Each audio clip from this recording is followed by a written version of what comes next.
De volta com o nosso Vida Melhor, agora a gente vai pro Amor Exigente, nosso quadro fixo, semanal. Toda segunda-feira a gente tem esse privilégio aqui de receber um voluntário de Amor Exigente e falar dessa instituição sem fins lucrativos que trabalha e faz a diferença na vida de muitas famílias e de muitos dependentes químicos, com grupos de auto e mútua ajuda e reuniões que funcionam uma vez por semana, gente, 2 horinhas, mas com uma transformação realmente muito grande, como eu acabei de falar.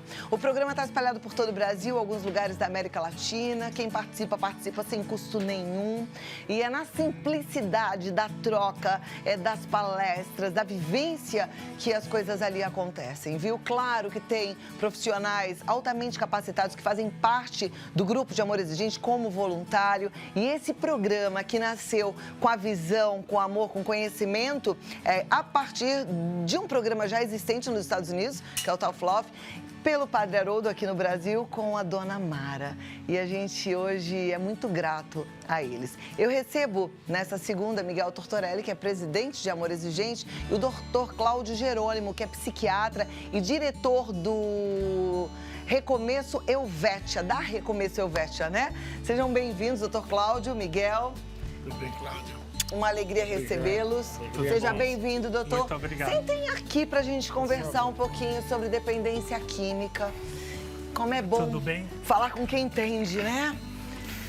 Bom, doutor Cláudio, na sua experiência como psiquiatra, como é que entrou a dependência química? Foi uma vontade de se especializar nesse assunto? Pois é, eu acho que eu comecei com dependência química bem cedo, né? Foi na residência ainda. E porque eu vi uma carência mesmo, né, nessa área, né? É uma área bastante difícil, mas é possível, né? Eu acho que é isso que encanta, né? Recuperar é possível, né? Mas tem que ser feito alguma coisa e é tem que ser incrível que você feito falou direito. assim, começou bem cedo em relação à medicina, em relação a estar ali no começo da residência, mas bem cedo também porque a droga, por incrível que pareça, é algo novo na nossa sociedade, né? Já existia há muito tempo atrás, mas não como está agora.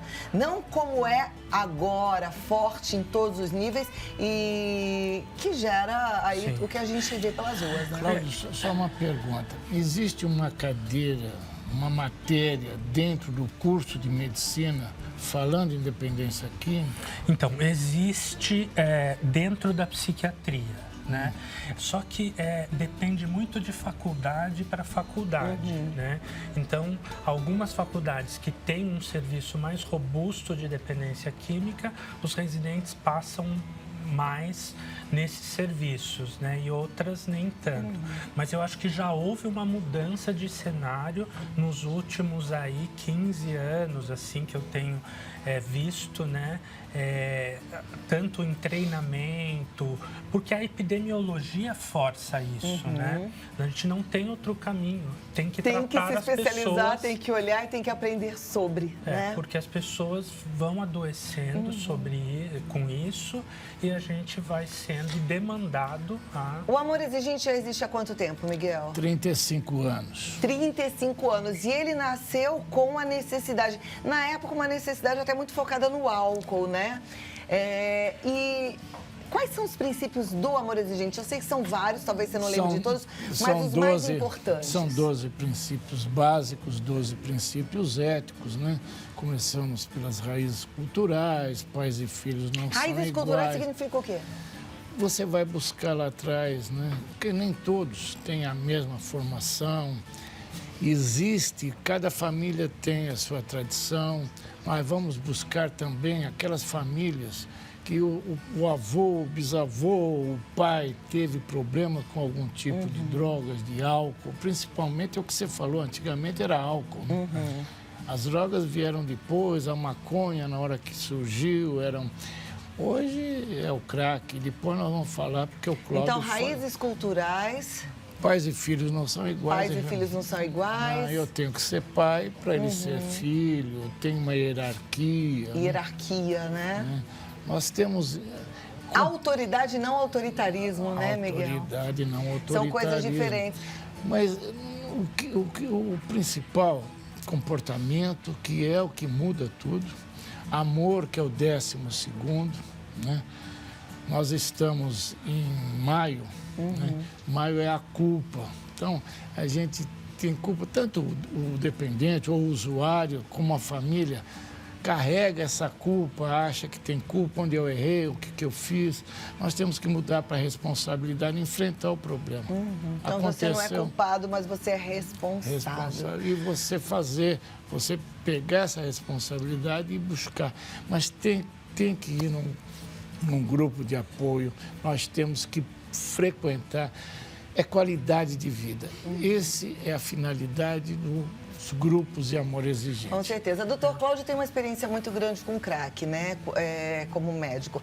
Quando o Miguel fala de responsabilidade, a minha primeira dúvida é: um dependente químico em crack, ele consegue, enquanto ele está na ativa, perceber a necessidade de se responsabilizar pelas escolhas, pelo que está acontecendo na vida dele? Olha, dificilmente ele consegue fazer isso, né? O crack é uma droga muito poderosa, né? Que age no sistema nervoso central e desorganizando o comportamento, né? Então, esse é o principal efeito do crack. Diferente, por exemplo, do álcool, que vai prejudicando outros órgãos do corpo, né? O álcool, ele está relacionado com 66 tipos diferentes de doenças clínicas, pelo menos, né? O crack, ele tem um perfil diferente, né? Ele afeta o cérebro, né? E desorganiza o comportamento, né? Quando ele afeta o cérebro, isso é reversível? Quando a gente fala que dá para ter esperança? É reversível, depende muito da época que você intervém, né? Obviamente, se você demorar muito, né, tem uma lesão cerebral, sim, né? E essa é reversível. E é irreversível, né? Então, por isso que a gente tem, quanto mais cedo você intervir, mais chance você tem de recuperar, né? Como qualquer doença, né? Quando a gente fala de comportamento, a gente, na mesma hora, faz uma associação também à psicologia, né? E quando a gente fala de psiquiatria, a gente pensa em medicamento. No tratamento da dependência química em relação ao crack, é necessária a intervenção com medicamentos também? Também é necessário, né? Eu sempre digo para o Miguel, né, assim, que eu acho que a gente estava falando no começo sobre ensino, sobre treinamento nessa área, sobre profissionais, né? Por incrível que pareça, mas a própria medicina, né, se valeu ou se nutre muito, né, dos princípios do amor exigente e dos grupos de autoajuda, porque é bastante comportamental, né? Então tem fundamento científico, né? Na verdade, o que a medicina vem fazendo vem validando, né, algumas coisas que antes você fazia até por intuição e tal, né? Então, grupos de autoajuda funcionam muito, intervenções psicológicas, intervenções medicamentosas, né? E também o cenário do tratamento. Às vezes você precisa de um tratamento ambulatorial, às vezes você precisa de uma internação. Na minha experiência aqui como entrevistadora, eu percebo que os dependentes químicos que estão limpos, que tiveram um despertar para a necessidade da recuperação, eles têm um encontro também espiritual. E aí eu não estou falando de religião nenhuma, é cada um no seu encontro. Mas eu percebo que tem isso. Como é que a medicina enxerga esse encontro espiritual? Olha, na verdade, como eu disse, a medicina às vezes valida cientificamente o que a sociedade já fazia, né? Então, assim, recentemente, tem vários estudos, mas recentemente tem um estudo foi feito lá na Unifesp que mostra claramente, né, a relação entre a espiritualidade e a recuperação, né? Na verdade, você previne muitas doenças mentais através da espiritualidade. Então, as pessoas que têm fé, que têm um senso de religiosidade, mas que são praticantes de uma religião, essas pessoas parece que têm uma chance menor de desenvolver doenças mentais. As pessoas que têm a propensão a desenvolver doenças mentais, inclusive a dependência química, elas de alguma forma são mais sensíveis? Ou não? Eu acho que né? Eu acho que tem um fator genético e tem um fator psicológico mesmo, né? E como se forma esse fator psicológico? Se forma através do ambiente, da vida pregressa, das suas relações precoces, né? Por isso que a família é uma coisa muito importante, um fator assim fundamental no tratamento, né? Não existe recuperação sem a família. Olha, até existe, né? Mas é muito mais fácil, com mais chances de sucesso, quando você tem uma estrutura e uma funcionalidade na família. O que nós vemos nos grupos de apoio, quando as pessoas chegam lá, que a família já abandonou ou que ele não tem realmente família, o grupo de apoio torna-se a família desse indivíduo. A gente tem visto isso daí e dá certo. Porque ele procura, ele liga, quando ele está com algum problema, ele procura, ele vai atrás, passa a ser realmente esse alicerce. O suporte social é muito importante, né? Quer dizer, a gente faz um estudo de segmento das pessoas que estavam na Cracolândia, ficaram limpas de crack, na moradia monitorada, né? As pessoas que se mantêm bem depois de finalizado a última etapa do tratamento, na verdade o tratamento não finaliza, né? Você faz uma manutenção, né?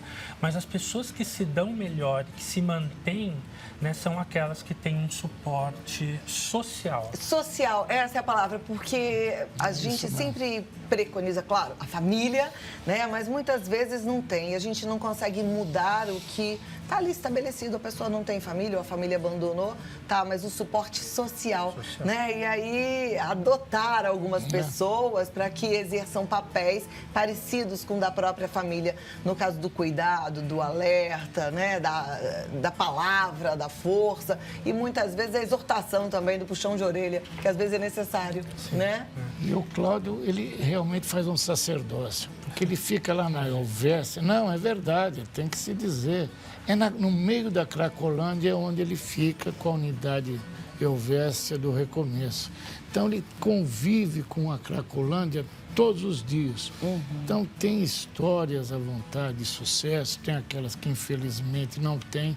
A pessoa não recupera ou vai e volta, mas é um sacerdócio que ele faz. Eu não tenho dúvida disso. Aliás, a medicina, quando bem feita, quando bem exercida, é um sacerdócio, né? Eu acho que a pessoa não torna-se médico, ela nasce médico, quando ela vai ser um médico excelente. Porque tem que ter uma vocação ali. Não é uma brincadeira, né? É uma doação. Parabéns, que lindo. Estava falando do índice de recuperação e ele falou que é grande lá. É mesmo? Se a gente pegar porque assim, o tratamento ele é um processo, né? Então tem várias fases, assim, a fase final do tratamento, que é aquela pessoa que já aderiu ao tratamento, que para se manter abstinente, para o suporte social, né? Na moradia monitorada, nosso índice gira em torno de 60%, né? Que ótimo, gente, é um ótimo número, sim. Então, a recuperação é possível, né? É possível. Sempre. Sempre. A gente não Mas pode depende desistir, muito né? também de cada um, né? Mas eu acho que não pode desistir, né? Às vezes não é só um episódio de tratamento. Até para fumante, né? Quem consegue parar de fumar, em geral, tem 5 tentativas. É mesmo? Existe essa conta? Então, já vou fazer a minha primeira pergunta. A nossa telespectadora fala: estou muito triste, já investi, já consegui ir através de comunidade terapêutica. Na verdade, desfazendo as contas, já internei meu filho 6 vezes. Eu ainda posso ter esperança? Olha, a gente estava coincidentemente falando disso. Por isso, né? que eu até peguei essa pergunta agora, porque... Porque eu acho que tem que ter esperança, porque é possível, né? Eu acho que a gente não é um único episódio de tratamento que às vezes resolve. É a continuidade do tratamento que resolve, né? Não é um episódio. Até porque, doutor, eu queria entender isso. O tratamento não é a internação em si, é para o resto da vida, né? A internação internação seria o quê? Uma desintoxicação? Tem vários tipos de internação, né? Eu acho que tem a internação para crise mesmo, que é para desintoxicar, e tem uma internação mais social, que a gente chama, que é a comunidade terapêutica, né? É quando ele já voluntariamente aceita ficar ali. Ok. Tem uma pergunta aqui que diz assim: o médico está falando do crack, mas a minha família não chegou ao crack, mas quase morreu de overdose no uso abusivo de cocaína e lança-perfume. Ele poderia falar um pouco do lança-perfume, droga antiga, que voltou ao meio de forma fatal. Muitos e muitos jovens morrendo de overdose com o uso dessa droga e a população não tem conhecimento. Puxa, eu agradeço muito trazer esse problema à tona, porque realmente falta conhecimento. Só um parênteses. Essa lança-perfume de hoje não tem nada a ver com a lança-perfume antiga. O Dr. Cláudio vai explicar o que é isso aí. São inalantes, né? E aí tem vários tipos de inalantes que você pode usar abusivamente, né? E assim, muito bem lembrado isso, né? Eu acho que o crack, ele nos salta aos olhos, né? Por conta do perfil de problemas que as pessoas têm. Mas em termos de números de usuários, né? O álcool é muito grande ainda, né? E você tem os usuários de inalantes. De fato, o inalante é perigoso, né? Porque ele rebaixa o funcionamento cerebral como um todo, né? Podendo atingir áreas vitais do cérebro, né? Como o tronco encefálico, que está o comando de batimento cardíaco, pressão arterial, né? E respiração, né? Então a pessoa pode ter uma parada mesmo cardíaca, respiratória, por conta de inalante. E qualquer inalante, porque às vezes a pessoa fala assim: mas esse daqui eu trouxe lá do Paraguai, esse é bom, esse está escrito. Não, Olha, tudo igual. Eu costumo dizer, no ponto de fazer mal. Inalante é inalante, né? Então, eu costumo dizer também assim, que a gente não tem nenhum controle de qualidade, né? Em droga, então você nunca sabe exatamente o que tem. E às vezes eles batizam um nome comercial de algum inalante para virar da moda, né? Então, uns anos atrás, alguém disse: surgiu uma nova droga que era o B25, por exemplo. Não é uma nova droga. Na verdade, são inalantes que as pessoas dão um nome para ele, né? Vira moda e começa a usar adolescente. Eu quis falar disso, dessa coisa da moda que você está complementando, porque o Miguel falou: não é o mesmo daquela época. Em alguns casos até é. Só que naquela época, minha avó me contava que saíam assim...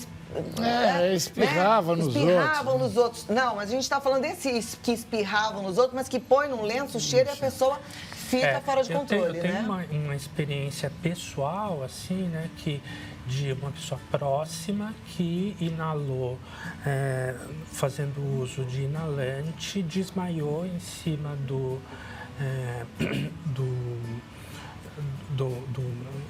lenço que ele inalava e veio a óbito um jovem, né? Na época era um amigo meu, e veio a óbito, né?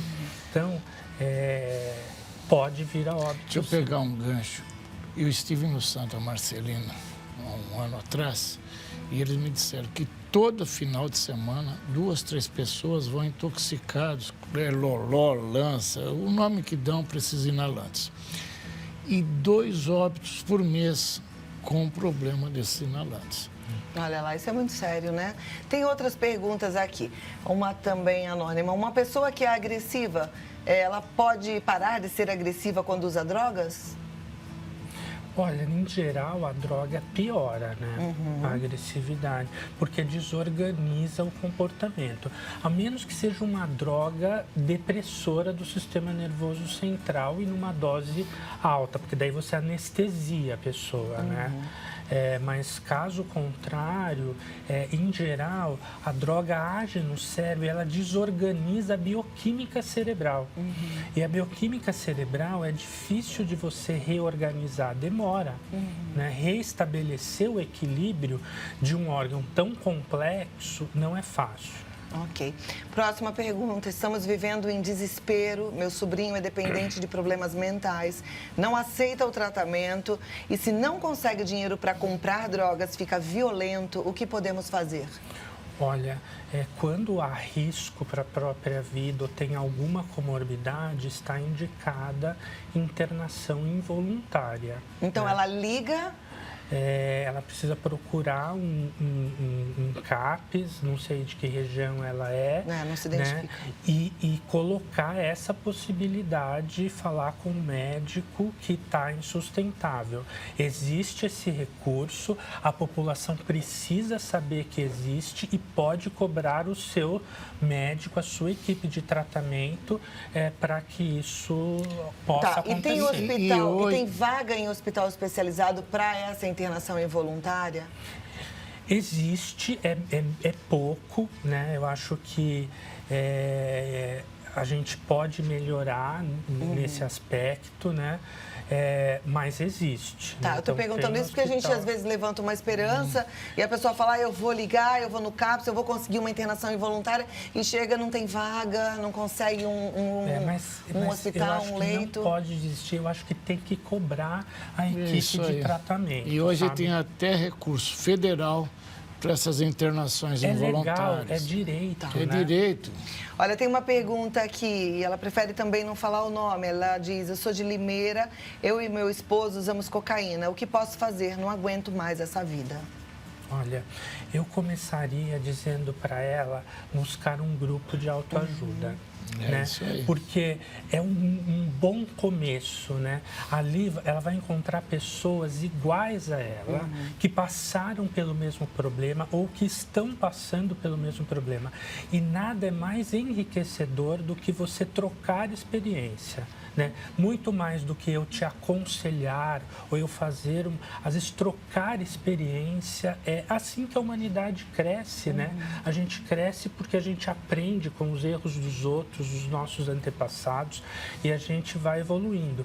Então, eu diria, procure um grupo de autoajuda. Tem grupo de Amor Exigente em Limeira, Miguel? Nós temos aí um grupo forte lá de Eu Amor fico muito feliz quando eu recebo uma mensagem dessa. Sabe que no nosso grupo lá no Morumbi, a gente tem alguns tratando e buscando a sobriedade que estavam assistindo aqui no Vida Melhor. É muito lindo quando isso acontece. Vá, não desiste, a vida é linda, tá bom? Você vai ver. Depois O vai Cassiano dar depoimento. está lá, não está? Tá, o Cassiano está lá. Ele esteve, o professor Cláudio esteve no sábado no Grupo São Luís fazendo uma palestra, né? E o Cassiano, ele e o Rodrigo fizeram uma... Cassiano está com uma vida transformada, dependente de química e recuperação incrível, que a gente aprende muito com ele sempre.